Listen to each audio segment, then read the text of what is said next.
Hi, I'm Rob Vanstone, and welcome to the Rider Rumblings video podcast. We're doing these periodically during the off-season as events warrant.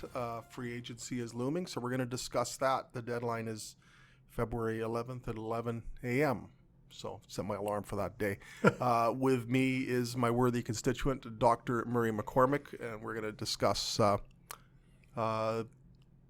what the Riders need, what they've done so far. I'm going to throw a lot of the questions at Murray because he's been working the free agency angle, and I'm preparing to go to the Luther Invitational Tournament and eat lethal quantities of pizza. Oh, good so, for you, Rob. How about we talk about what they've done first? What they've done first. They've done a pretty nice job. I think they have. I think Cameron Judge was the main one. Yeah, and I also Cameron Judge was huge. I think kind of based on my look, he needs another year in the CFL, and I think this gives him a chance to get. He was really good, but I think if he gets a chance to sort of stand out here, and he really helps him in terms of the Canadian ratio at that position. And there's a possibility they could move him to Mac, but I think he's such a good will linebacker that you wouldn't want to put him in the middle. But he was a huge signing. The John Ryan signing looks like a bit of a hometown thing, but the Riders really had no choice in punters. There are no punters left.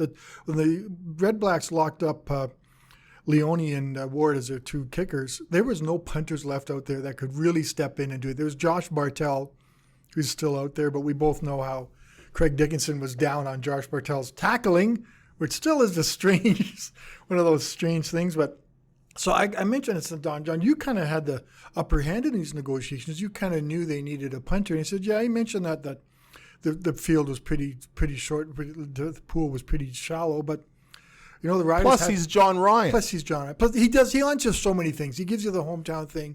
He's a great part of the community, and and I think there's a lot of people slamming him. And I think in the first half of the season, it was deserved criticism. But I think I think it was garbage. Well, it was total garbage. He was averaging more than 50 yards a punt. I still think he was on pace to set a CFL record that he set in 2005. But he wasn't punting in between the lines, between the numbers very well. His net average I think he's 7th in net average, which is really the whole thing of punting it. So, but I think he adjusted better in the second half, and I think but he also made some big long punts that changed games down the stretch. And I was going to write that down, but I forgot. There was one game he had 3 punts that just literally changed field position and helped the Riders with the win. But I think he admits, we've talked about this a little bit, that when you kick a punt down the middle in the NFL, it's a fair catch.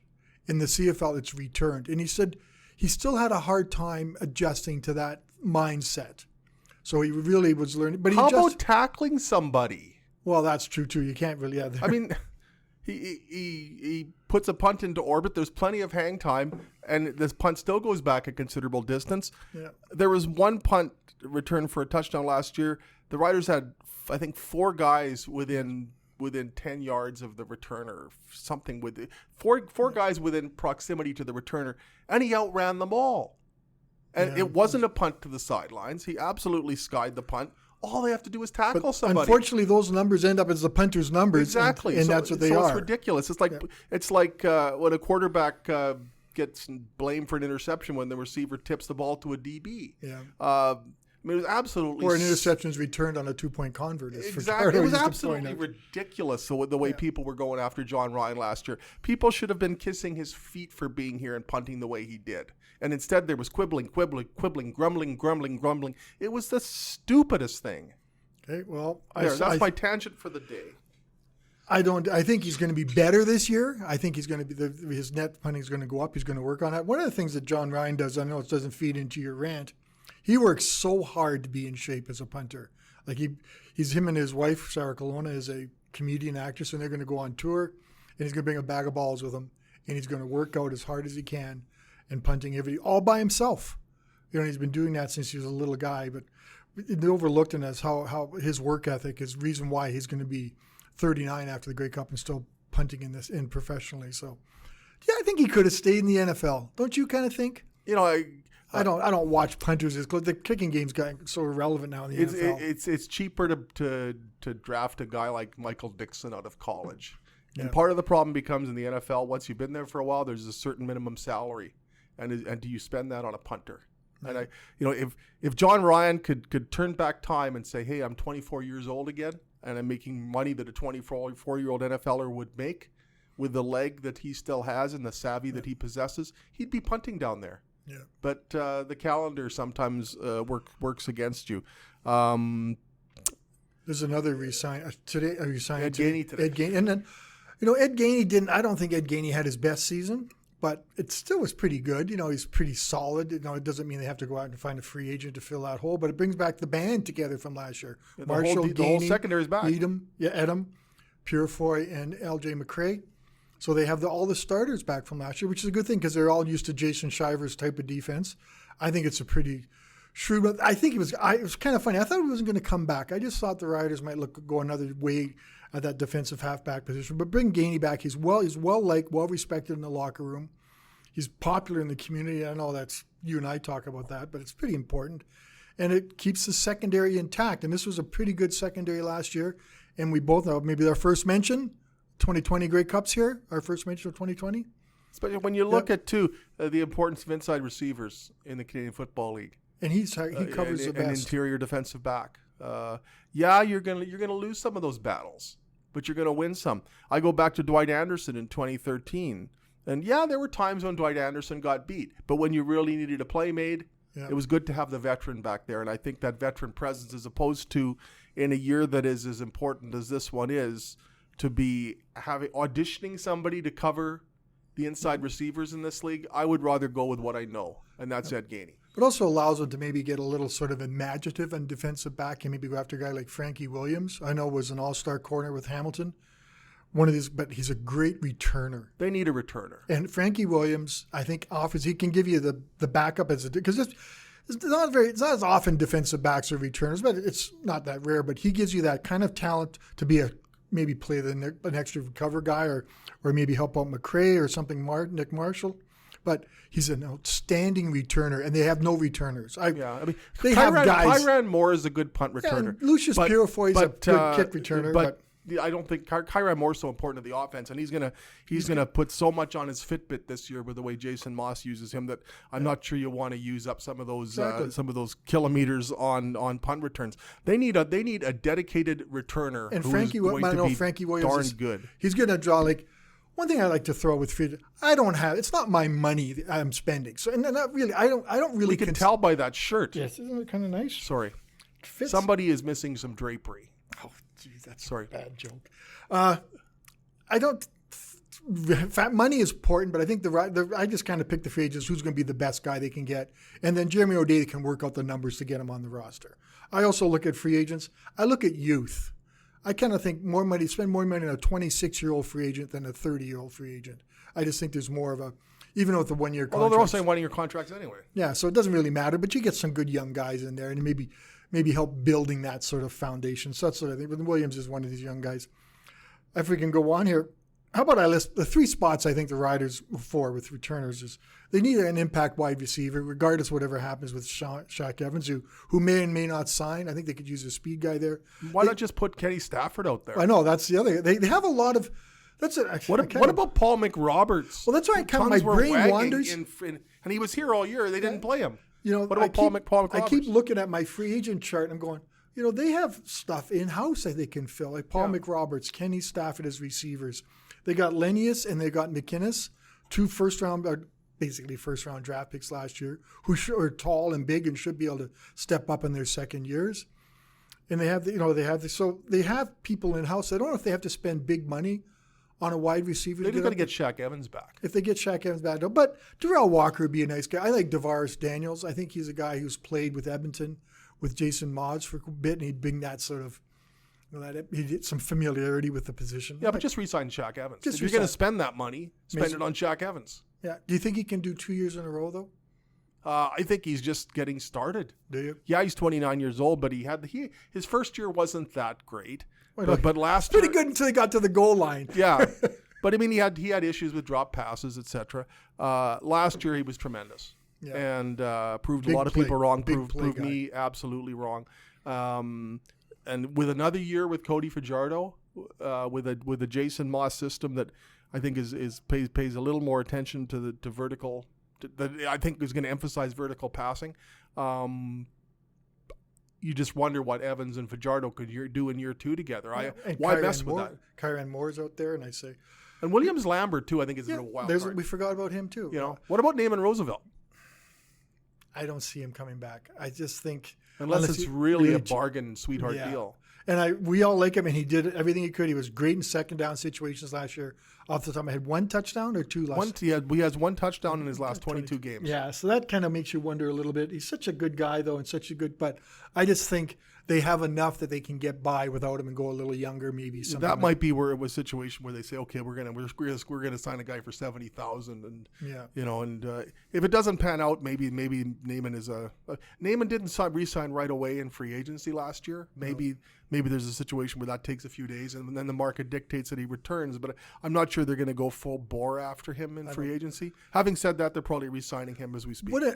I know I was going to make a comparison to last year. What was the talk about free agency last year? It was quarterbacks. And looking at the list, there's nothing now. There's nothing. Wherever Matt Nichols ends up, Toronto, and the other guys are going like, you don't even really want to. The Riders could use, and I'm not saying having Cody Fajardo is great, and Isaac Harker's future still, and Brian Bent. They still could. You'd like to have a veteran presence back there, even though you can't carry three quarterbacks. Yeah, what are you going to do with that guy, though? Yeah, I know. That's the thing, is the rules kind of. But it'd be nice if you had a veteran guy there, but they don't really need it. They got away with it last year. Yeah, and they got, give them credit this year for signing Cody in October to that 2-year deal. It takes all the question marks, all the uncertainty about their quarterbacks. And did he take less money? What he might have got? Look at the Nick Arbuckle contract. I know, and if you look at the Arbuckle contract, and you're thinking, man, did the Riders get a sweet deal with Cody Fajardo? It's still really good money.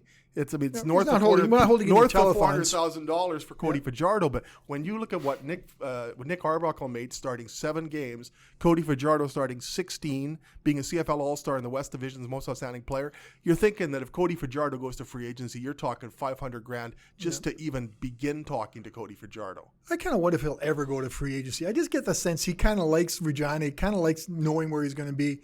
I know a little while back we kind of have a media blitz that he talked to on all the people guys. I was kind of thinking, why did he do that? Because he's sitting at home bored, and he loves talking to people. So I think tremendous person. So that was a great signing. So it takes they're lucky they don't need a quarterback. They don't really or a backup quarterback. I know they. Sorry. They don't need a backup quarterback. They're set there. They're set there. They don't really need a running back. You have. Well, it'd be nice. William Powell's 32. Yes. But sometimes when you're in your 30s, he's got 3 1,000-yard games in his last 3 seasons. Led the league in rushing touchdowns. Should have led the league in playoff rushing touchdowns in 19. We know about that but you one. You never know. But they have Adley Simon. There's a Canadian kid who's shown a lot of potential. Maybe he can step up. They don't really have a superstar like with at least Marcus Thigpen, which didn't really surprise me. I think Marcus was he's older, nice guy. Just really didn't contribute as much as you would have liked from a veteran like that. But I don't think they need. Though Powell can carry them for another year. I think you hope so. You just don't know. They're also sometimes turning 30, going from 31 to 32, or 32 to 33, or 33 to 34. That can change a lot. Well, that's Thigpen. And so you're hoping. Yeah, Marcus Thigpen's a classic example. At 32, he was really explosive. At 33, it just wasn't the same. Yeah. So I would suspect that there is some tread left on the tires for William Powell, but. It's strange. Robert Mims in 1996 at 32 was the most outstanding player in the West Division.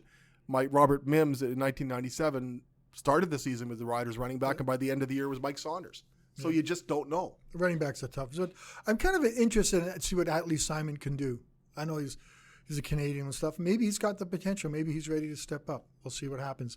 I know offensive line, they're set. Pretty well set. They've made this.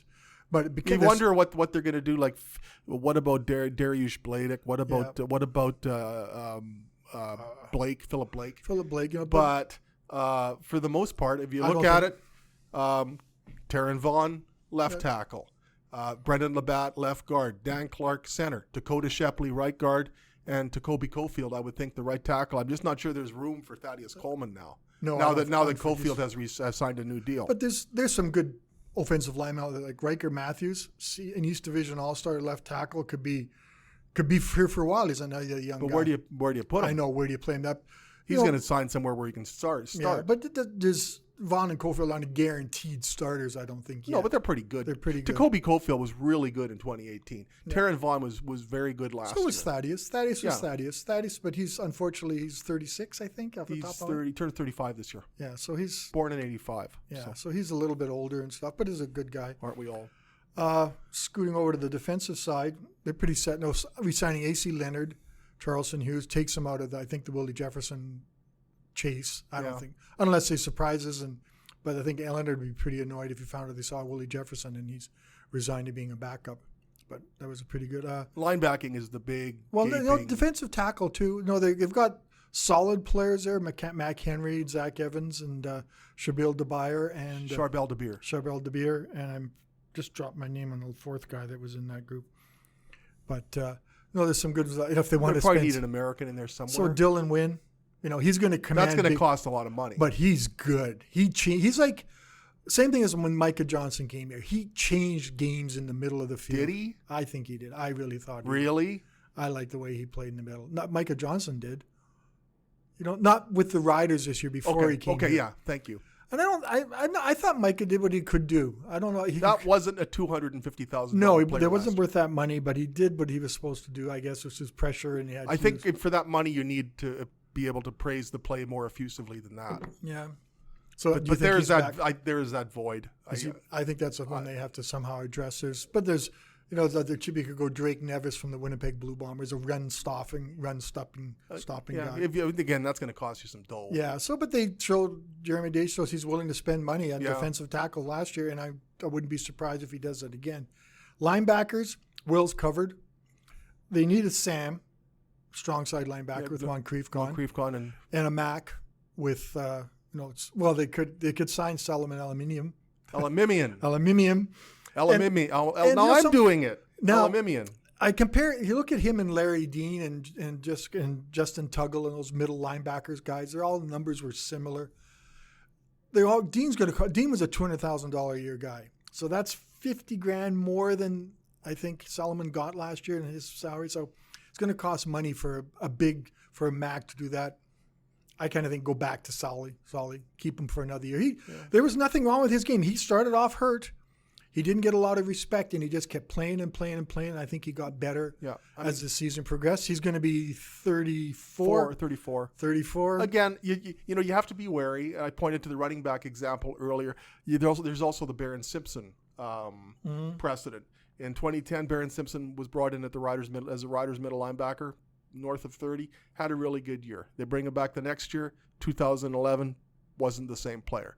And that's 33 turning 34. So again, everybody is different, but I think you can say with maybe a few exceptions that you can't really bank on it when you're talking about players who are creeping into their mid-30s. So, but he played through an ankle injury, but he played really well and a broken thumb early in the season. So he played that, and he was good. And he's I know we keep saying this stuff. He's a leader in the locker room. The guys follow him. Yeah. Cameron Judge says he was one of the reasons why it was a successful season. So it might be the easy way: bring Solly back, or go spend some money and get some other guy. At Sam, I know it's kind of a weird one. Patrick Levels from Montreal, I keep looking at. He played strong Sam linebacker. He's a defensive back, but he has the variety. He can play both positions. He can play defensive backfield. And they basically treat their Sam as a defensive back. I don't know if people realized this last year. Moncrief never practiced with the linebackers. He always practiced with the defensive backs because they realized his job was to be a cover guy. So they don't really have to teach him to do linebacking skills. He's got to learn to be a defensive back. So Levels could do that. They could also maybe go back to Frankie Williams, throw him in the corner, and move L.J. McCray up to Sam. Could Purefoy play up? Purefoy could play up. Edom can play there too. So they have so many issues, but Sam is such a coverage position that you can almost take a guy and plug him in there and play. Moncrief did that for the first half of the season. I don't know. I wasn't blown away in the second half. Wasn't quite as robust a performer in the second half. I don't know what happened. No, you and I talk about that, and we kind of look back and go, yeah, but hey, still a good year. He's going to Vegas, baby, and we aren't. So I guess that's. You're going to Mexico, though. I'm going to Mexico. That's very true. Not too far, but I'm going to Moose Jaw first. So we got in the second, and then Max secondary we've covered. Special teams, they're covered at place kicker or punter, or place kicker with Lowther.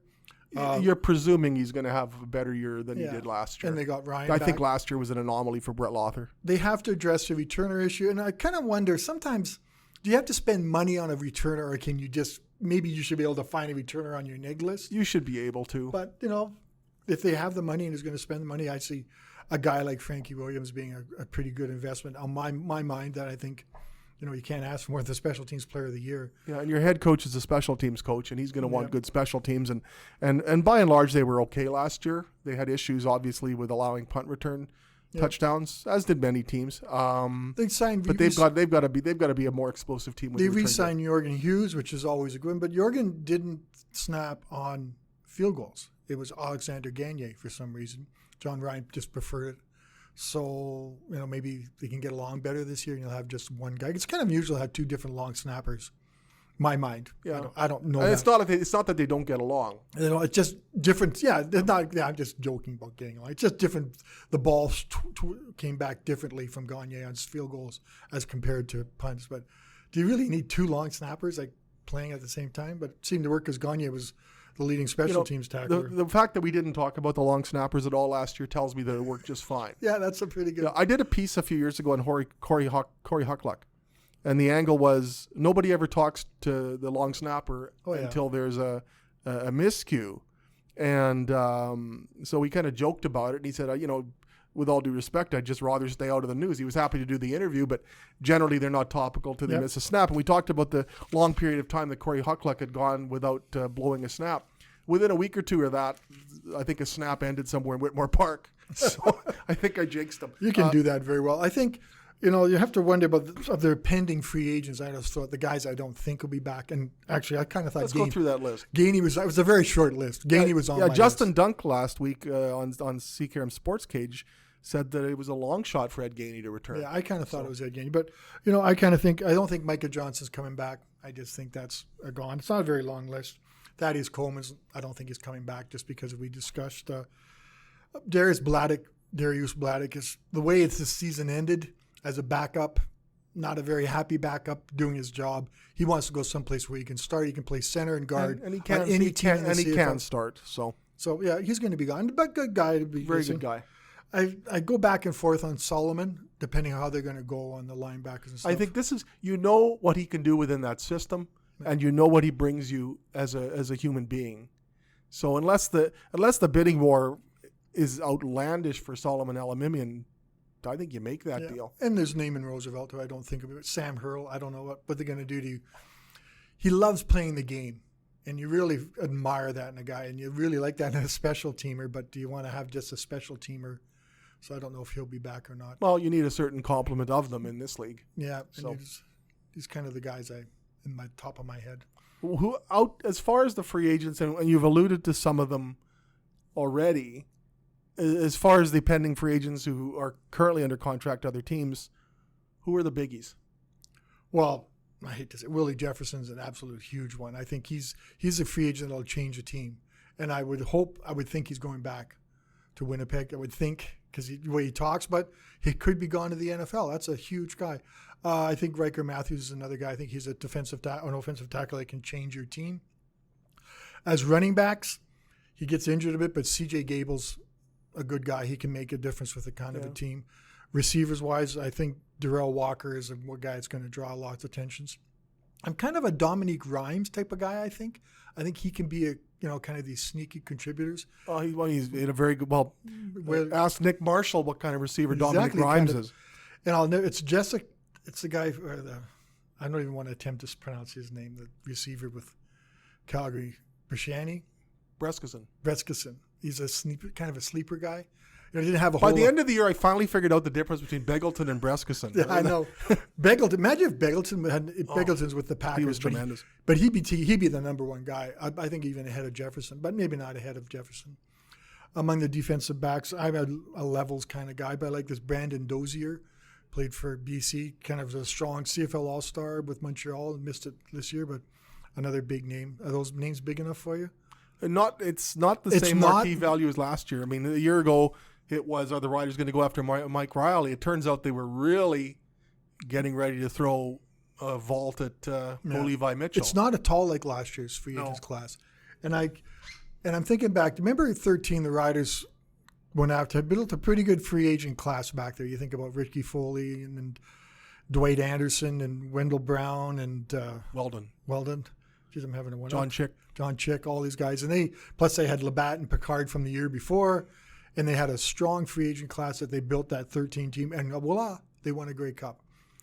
I don't think they're in the same position to have to do that because one big reason, this team's coming off 13 wins. The team in 12 had what, 8? 8. So, they're already 5 wins ahead of that team in 12 on this team already. That's a pretty, so that they're that much ahead. They've had a West final at home. So they're ahead of the team in that way. So I don't think they have to go as hard in free agency to fill the holes, but they can get some good guys that are going to fill holes and complement things. And who knows what happens after that. I think re-signings are the key for this team. Yeah. I think but do you want Manny Arsenault back?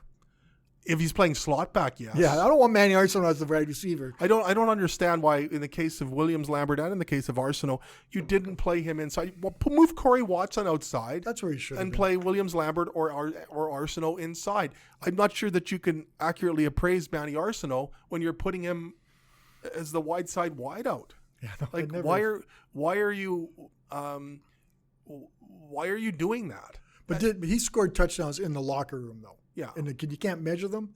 You can't. They don't count in the score sheet. But introducing the big play chain and that kind of stuff was something that helped this team. They needed something to rally around. Yeah, I think he does. But there's intangibles. But yeah, I still think Manny Arsenault can play if you put him inside. Outside, it was just. I remember when the Riders decided in 2010 to move Jason Claremont to wideout. Like, why are you doing this? Jason Claremont is a wideout. I mean, he's a good receiver, but and as playing wideout, he did score that touchdown against BC in the West semifinal. But like, why are you doing this? You've got a tremendous player who's proven he can do it at one position.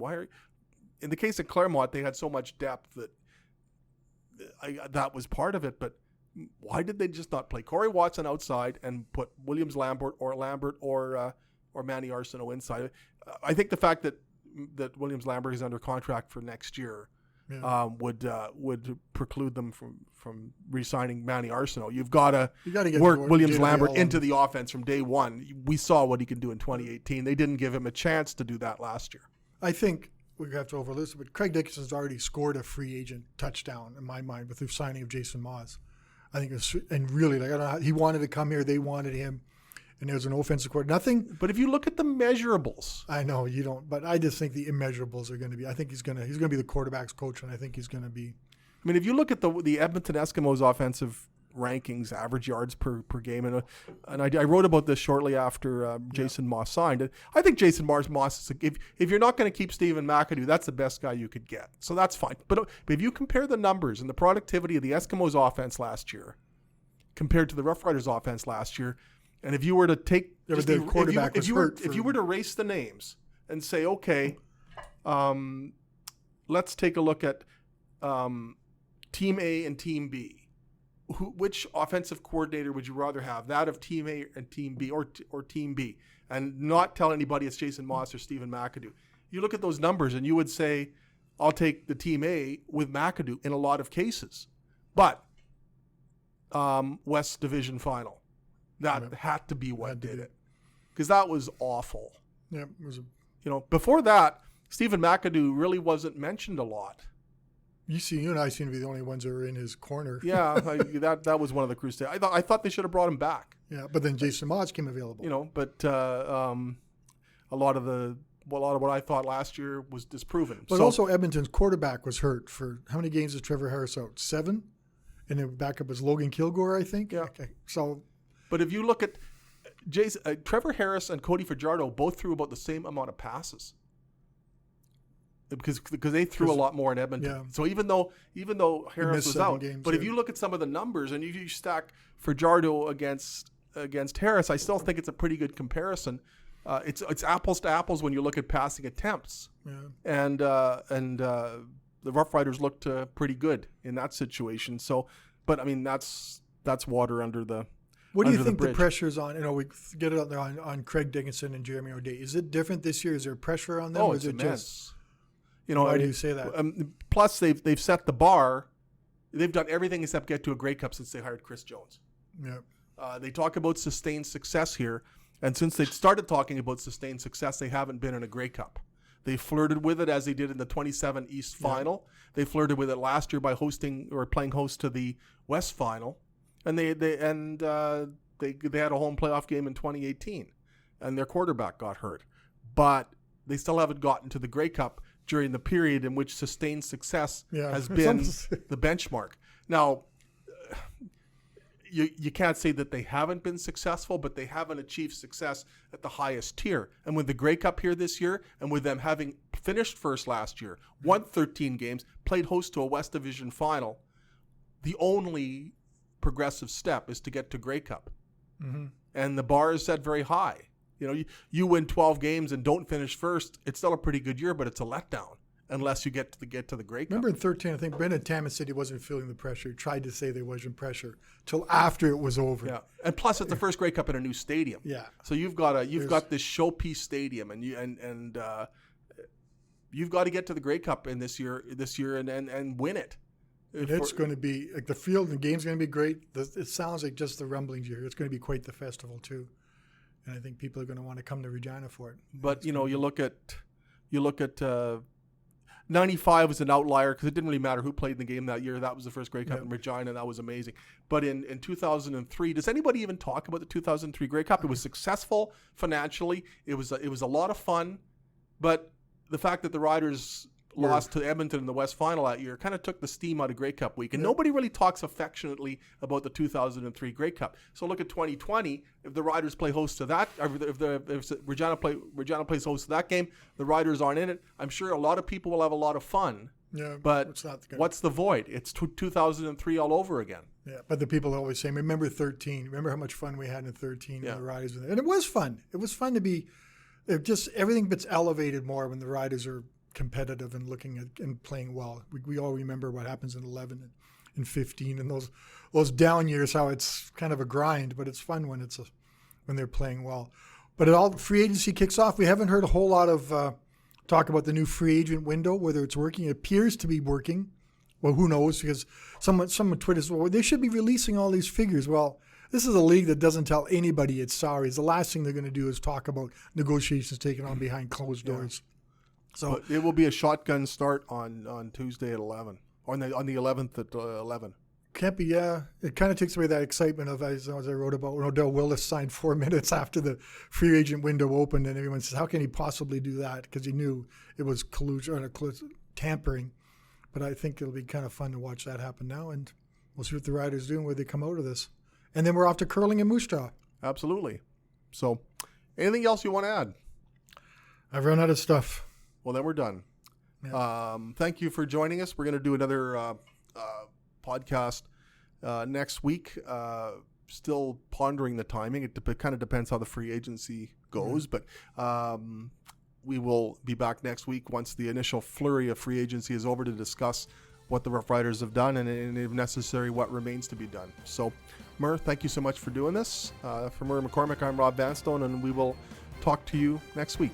Thanks for your time and take care.